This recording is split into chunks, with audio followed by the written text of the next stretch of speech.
Assalamualaikum warahmatullahi wabarakatuh. Saya kami dari kelompok 4. Perkenalkan, nama saya Aisy Febrianti dan rekan saya Bu Yunisari. Kami akan menjelaskan tentang perkembangan anak usia sekolah menengah. Di sini saya akan menjelaskan tentang karakteristik perkembangan anak usia sekolah menengah. Pada usia sekolah menengah, anak berada pada masa remaja atau masa pubertas. Masa remaja adalah masa di mana peralihan atau transisi dari masa kanak-kanak menuju masa dewasa. Meskipun perkembangan aspek-aspek kepribadian telah dibahas pada masa-masa sebelumnya, tetapi pada masa ini adalah masa puncaknya karena remaja akan berubah menjadi seorang yang dewasa yang telah memiliki kepribadian yang relatif tetap.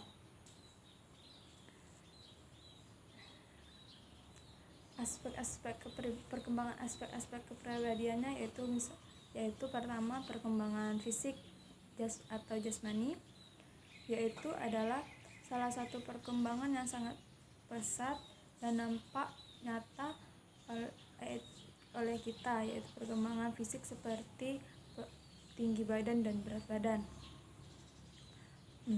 Pada anak usia 11-12 tahun, anak perempuan maupun laki-laki, pertumbuhan tinggi badan dan berat badannya hampir sama. Pada usia 12-13 tahun, pertumbuhan anak laki-laki pertumbuhan anak perempuan tinggi badan dan berat badannya akan mendahului pertumbuhan anak laki-laki. Tetapi pada umur 14 tahun 15 tahun, pertumbuhan anak laki-laki akan menyamai atau mengejar pertumbuhan anak perempuan, sehingga pada usia 18-19 tahun pertumbuhan anak laki-laki akan melebihi pertumbuhan anak perempuan, lebih tinggi 7 sampai dengan 10 cm. Pada masa ini tidak hanya pertumbuhan fisik tetapi juga berlangsungnya pertumbuhan seksual yang cepat. Hormon seksual disebabkan karena adanya kelenjar endokrin dalam darah.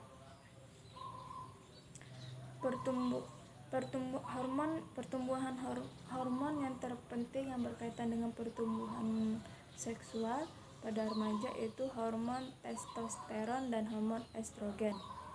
Keduanya ada baik pria maupun wanita, tetapi konsentrasi atau hormon yang dominasi testosteron yaitu kepada laki-laki sehingga disebut hormon kepriaan, dan hormon estrogen berkonsentrasi atau lebih dominasi kepada wanita atau anak perempuan sehingga disebut hormon kewanitaan. Perbedaan fisik anak SMP maupun wanita yaitu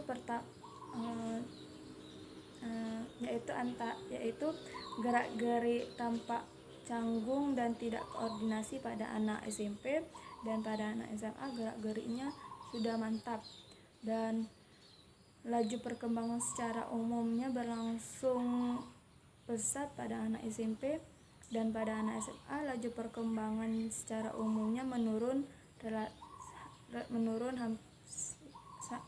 sangat lambat. Yang kedua, perkembangan intelektual. Sejalannya perkembangan fisik, berlangsung juga perkembangan kemampuan intelektual berpikir. Kalau pada anak skala dasar, kemampuan berpikirnya berkenaan dengan hal-hal yang konkret atau berpikir konkret. Pada anak SMP, kemampuan berpikirnya meningkat atau berpikir abstrak. Berpikir abstrak adalah berpikir tentang ide-ide atau berpikir formal operasional menurut Jean Piaget ahli dari Swiss. Secara umum, kemampuan berpikir formal mengarahkan remaja kepada pemecahan permasalahan berpikir secara sistematik. Oleh karena itu, guru perlu mendorong remaja atau anak pada usia ini agar kemampuan berpikirnya lebih meningkat. Pada usia sekolah dasar, anak sebenarnya sudah memiliki kemampuan mengingat informasi dan keterampilan memproses informasi sehingga informasi tersebut berkembang.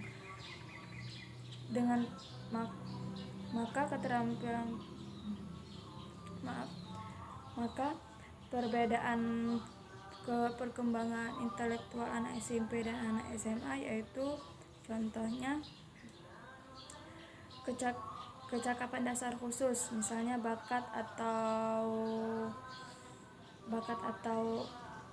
attitude mulai menunjuk kecenderungan yang lebih jelas, maksudnya itu baru timbul gitu, baru keluar, baru nampak. Dan pada anak SMA bakat tertentu mencapai titik puncak berarti seorang anak tersebut telah mengetahui bakat apa yang telah dimiliki olehnya. Yang ketiga, pemikiran sosial dan moralitas. Pemikiran sosial berkenaan dengan pengetahuan dan keyakinan mereka tentang masalah-masalah hubungan pribadi dan sosial. Remaja awal telah memiliki pemikiran yang logis, tetapi pemikiran logis ini seringkali mereka menghadapi keraguan antar orang lain. Nah, menghadapi keadaan ini, berkembanglah pada remaja sifat egosentrisme berupa pemikiran subjektif logis dirinya tentang masalah sosial yang mereka hadapi dalam masyarakat atau kehidupan secara umum. Secara berangsur-angsur remaja mengurangi sifat egosentrisme dalam hubungan pribadinya, berkembang etika pribadi mereka berkenaan dengan pengetahuan dan penghayatan tentang apa yang baik dan apa yang buruk. Pada masa remaja, kehidupan terhadap kepentingan dan kesejahteraan orang lain cukup besar. Maksudnya remaja itu memiliki kepedulian yang tinggi pada masa ini, tetapi kepedulian ini masih dipengaruhi oleh sikap egosentrisme. Perbedaan perkembangan sosial dan moralitas antara anak SMP dan SMA misalnya diawali dengan kecenderungan adanya ketergantungan yang kuat kepada kelompok sebaya disertai semangat konformitas yang tinggi. Pada anak SMP dan pada anak SMA, ketergantungan kepada kelompok sebaya berangsur fleksibel, maksudnya tidak terlalu bergantung kepada teman, kecuali dengan teman dekat pilihannya yang banyak memiliki kesamaan minimal sebagainya. Maksudnya mereka akan lebih kepada sahabat mereka ketimbang ke teman mereka, yaitu teman yang kurang mereka kenali, kurang dekat, dan mereka cenderung kepada sahabat mereka yang lebih dekat, yang sudah mengetahui sifat-sifat mereka satu sama lain. Perkembangan pemikiran politik. Perkembangan pemikiran politik remaja hampir sama dengan perkembangan moral, karena memang keduanya berkaitan erat. Remaja telah mempunyai pemikiran politik yang lebih kompleks dari anak-anak sekolah dasar. Mereka telah memikirkan ide-ide dan pandangan politik yang lebih abstrak dan telah melihat banyak hubungan antar hal-hal seperti dalam lingkungan sekolah, yaitu pemikiran politik itu pada misalnya dalam suatu kelas itu pasti memiliki yang namanya ketua kelas dan bawah-bawahannya, itu yang namanya mereka. Dan bagi anak yang yang ikut serta dalam pemilihan tersebut, itulah yang namanya pemikiran politik, karena mereka sudah memiliki pemikiran politik, ketimbang di sekolah dasar tidak memiliki seperti OSIS, pramuka, dan lain-lain. Ketimbang di masa SMA dan SMP sudah memiliki hal-hal tersebut. SMP dan SMA telah memiliki OSIS, sedangkan SD tidak. Yang kelima, perkembangan agama dan keyakinan. Kalau pada tahap usia sekolah dasar, pemikiran keagamaan dan keyakinannya bersifat dogmatis atau masih dipengaruhi dengan pemikiran yang konkret dan berkenaan dengan sekitar kehidupannya. Maka pada masa remaja sudah berkembang lebih jauh, didasari pemikiran yang rasional menyangkut hal-hal yang bersifat abstrak atau gaib yang meliputi hal-hal yang lebih luas. Misalnya pada anak SD, anak hanya mengetahui kalau mereka itu memiliki Tuhan, dan Tuhan itu hanya bersifat adil, dan mereka hanya tahu kalau Tuhan itu hanya penciptanya. Tetapi pada masa SMA atau SMP, mereka akan lebih mendalami ilmu tersebut, seperti mereka mengetahui sifat-sifat Allah, mengetahui hal-hal yang lebih dalam lagi menyangkut agama tersebut. Remaja mereka mendapatkan pendidikan agama yang intensif, bukan saja telah memiliki kebiasaan melaksanakan kegiatan-kegiatan peribadatan dan ritual agama, tetapi juga telah mendapatkan atau menemukan kepercayaan khusus yang lebih mendalam, yang membentuk keyakinan dan menjadi pegangan dalam merespon terhadap masalah-masalah kehidupan. Perbedaan perkembangan agama antara anak SMP dan anak SMA, yaitu pada anak SMP mengenal eksistensi atau keberadaan, sifat kemurahan dan keadilan Tuhan mulai dipertanyakan secara kritis dan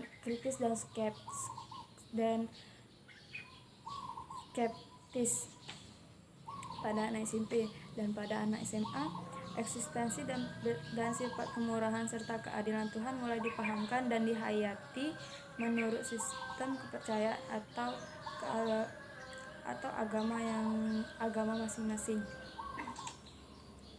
Baiklah, itu saja penyampaian materi dari saya. Maka akan dilanjutkan oleh rekan saya Yunisari yang akan membahas tentang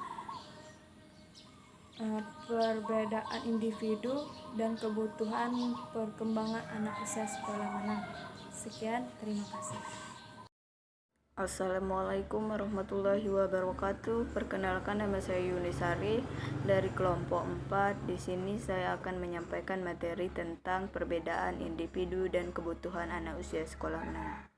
Di sini perbedaan individu pada anak usia sekolah menengah, perbedaan secara fisik langsung diamati oleh seorang guru. Postur badan tubuh dari seorang siswa, perbedaan dalam tinggi badan. Tinggi badan informasi fisik yang menjadi salah satu pertimbangan guru dalam tempat duduk siswa. Misalkan, siswa yang memiliki postur badan kecil itu duduk paling depan, sedangkan postur badan siswa yang paling besar itu duduknya paling belakang. Perbedaan secara fisiologis dalam tingkat kecerdasan inteligensi ini adalah kemampuan seseorang yang berpikir secara rasional. Dalam suatu mental, dalam pendekatan individual siswa sekolah menengah, kemampuan potensi adalah kecakapan yang tergantung dari seorang siswa yang diperoleh secara pembawaan sehingga memiliki peluang berkembang menjadi kemampuan nyata. dalam kemampuan nyata adalah kecakapan yang di ujung karena merupakan hasil usaha yang dipelajari bersangkutan yang dalam. Satu, perbedaan inteligensi. Nah, inteligensi secara individu bertingkah laku dan bertindak secara inteligen. Inteligen ini berfungsi mental yang kompleks, yang dalam tingkah laku meliputi bagaimana memperhatikan, mengamati, menghayal kegiatan mental lain. Fungsi dalam belajar yang dipelajari sangat berpengaruh belajar dalam lingkungan sekolah, melainkan belajar yang lebih luas. Inteligensi ini berkemampuan seorang untuk memahami secara lebih cepat. Seorang memiliki perilaku yang inteligen, ia memiliki kemampuan memahami penting dari situasi yang dihadapi. Misalnya memberikan pemecahan yang lebih baik dibandingkan yang lain. Nah, satu, efisien dalam bahasa tepat dalam mengajarkan sesuatu. Mudah dalam mengingatkan, misalkan mudah dalam mengingatkan suatu pelajaran yang dipelajari. Nah, dua, inteligensi ini ada 3 kategori. Satu, biologis. Nah, biologis ini menekankan kemampuan dalam mengadaptasi diri terhadap lingkungan. Nah, sedangkan yang kedua, psikologis ini lebih menggunakan mental dan menggunakan bahasa simbol. Yang ketiga, operasional. Operasional ini melibatkan perilaku secara rinci yang dimaksudkan. Nah, perbedaan dalam kepribadian dari siswa perlu dipahami guru adalah dalam kepribadian dari bahasa Inggris yang mengandung arti bahwa kepribadian yaitu perilaku yang ditampil oleh seorang guru situasi tertentu. Contoh, siswa berperan sebagai siswa, sebagai di jalan berperan jagoan tawuran yang menyerang lawan tanpa balas kasihan. Sampai di rumah berperan sebagai anak mami. Nah, dalam berkembang lebih lanjut, orang berpikir bahwa ternyata topeng dipakai seorang berbeda, namun wajah pemain topeng tetap sama. Pengertian kepribadian menentukan cabang khas dalam diri dengan lingkungan. Ciri masa individu dalam perkembangan remaja masuk pada krisis identitas menjadi remaja yang sukses. Jika tidak bisa mengatasi krisis maka menjadi anak narkoba. Remaja bukan dianggap anak kecil, tetapi bukan juga remaja sering bertingkah tampil beda untuk membedakan bukan anak-anak lagi. B. Perbedaan jenis kebutuhan pada anak usia sekolah menengah. Setiap manusia memenuhi kebutuhan dua kelompok. Kebutuhan secara fisiologis untuk makan dan minum, napas, sedangkan kebutuhan sosial berpengaruh saat sekarang. Kebutuhan pada anak bertindak hukum apabila dia berbuat salah. Kebutuhan yang prestasi, mencapai nilai sebaik mungkin, bersungguh-sungguh. Kebutuhan dengan orang lain, misalkan teman sebaya, setia kawan. 4. Melakukan tindakan kekerasan, tindakan yang tidak diinginkan oleh seseorang yang di sekitar kita dan teman-teman. 5. Yaitu bergantung pada diri kita sendiri, pada diri seseorang dan masing-masing. Kebutuhan yang bersifat kebudayaan, kebutuhan yang berpengaruh tindakan untuk mengatasi kebutuhan pengaruh 2 faktor internal, eksternal. Nah, faktor internal ini berpengaruh pada kebudayaan seseorang. Sekian, terima kasih. Perilaku yang inteligen, ia memiliki kemampuan memahami penting dari situasi yang dihadapi. Misalnya memberikan pemecahan yang lebih baik dibandingkan yang lain. Nah, 1. Efisien dalam bahasa tepat dalam mengajarkan sesuatu. mudah dalam mengingatkan, misalkan mudah dalam mengingatkan suatu pelajaran yang dipelajari. Nah, inteligensi ini ada 3 kategori. 1, biologis. Nah, biologis ini menekankan kemampuan dalam mengadaptasi diri terhadap lingkungan. Nah, sedangkan yang kedua, psikologis ini lebih menggunakan mental dan menggunakan bahasa simbol. Yang ketiga, operasional. Operasional ini melibatkan perilaku secara rinci yang dimaksudkan. Nah, perbedaan dalam kepribadian dari siswa perlu dipahami guru adalah dalam kepribadian dari bahasa Inggris yang mengandung arti bahwa kepribadian yaitu perilaku yang ditampil oleh seorang guru situasi tertentu. Contoh, siswa berperan sebagai siswa, sebagai di jalan berperan jagoan tawuran yang menyerang lawan tanpa balas kasihan. Sampai di rumah berperan sebagai anak mami. Nah, dalam berkembang lebih lanjut, orang berpikir bahwa ternyata topeng dipakai seorang berbeda, namun wajah pemain topeng tetap sama. Pengertian kepribadian menentukan cabang khas dalam diri dengan lingkungan. Ciri masa individu dalam perkembangan remaja masuk pada krisis identitas menjadi remaja yang sukses. Jika tentukan cabang khas dalam diri dengan lingkungan. Ciri masa individu dalam perkembangan remaja masuk pada krisis identitas menjadi remaja yang sukses. Jika tidak bisa mengatasi krisis maka menjadi anak narkoba. Remaja bukan dianggap anak kecil, tetapi bukan juga remaja sering bertingkah tampil beda untuk membedakan bukan anak-anak lagi.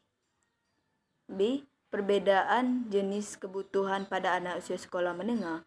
Setiap manusia memenuhi kebutuhan dua kelompok.